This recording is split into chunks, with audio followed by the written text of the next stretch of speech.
Hi, this is Jim with Winchester Systems. Welcome to this brief tutorial on how to enable a logical volume for the automated tiering function. First, we'll start by creating a logical volume. In the first part of the logical volume, we actually want to select 2 or more SSDs to be in the RAID set. And let's assign it an alias of tiered logical volume 1. Here are our 2 mirrored SSDs. We will enable this for tiering and set the SSDs as our fastest tier, tier 0.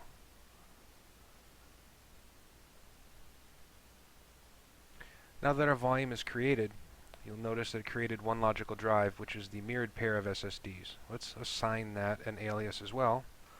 We'll call it tier 0 SSD.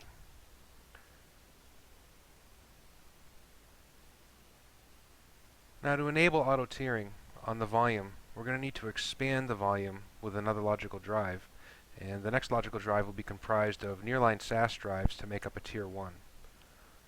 So we'll add logical drives. We'll select all the remaining disks in the chassis.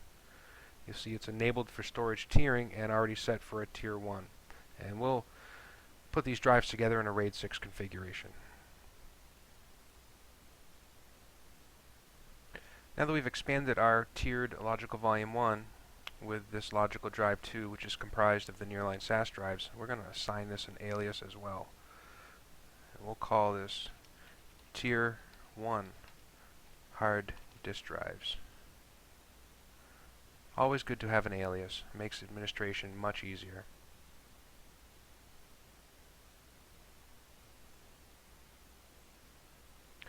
With the tiered logical volume complete, what we can do now is actually create a partition from the storage pool and assign it to a host as a host LUN.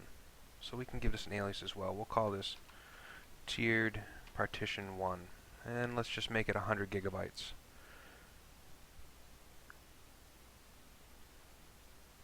And here, because this is a tiered logical volume, you can set your tier ratio setting. So by default, we're going to put all of our capacity into tier 0. All incoming writes will go into the fastest tier, and then the older data, which hasn't been accessed for a period of time, will slowly get migrated to the lower performing tier 1. The final step of the partition creation is to actually provision this to a host as a host LUN. So we're going to map this out of controller A, channel 4, and controller B, channel 4, for redundancy across controllers. Alright, so having the partition created and provisioned to the host actually completes the configuration portion of automated tiering on a logical volume. From here, the host would be applying data, it would be put into production, and would slowly be filling up. So we need to administer or manage the tiering as it goes. And one of those useful pieces of information here is the auto tiering table, which will show how much data usage is going to be used in tier 0 versus tier 1. And as the data grows and moves and migrates from tier 0 to tier 1, the capacities in this chart will be dynamic and change to show you your utilizations. Along with that, you can also do a manual tier migration to free up some space in tier 0 and to make sure that those older blocks of data that haven't been used very frequently are migrated to tier 1.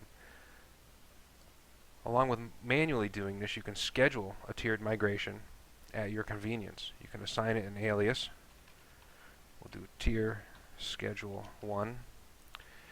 And you can use the nice calendars here to drop down and select the date out in the future for an ending point, or you can select recurring days of the night or days of the week, along with a start time.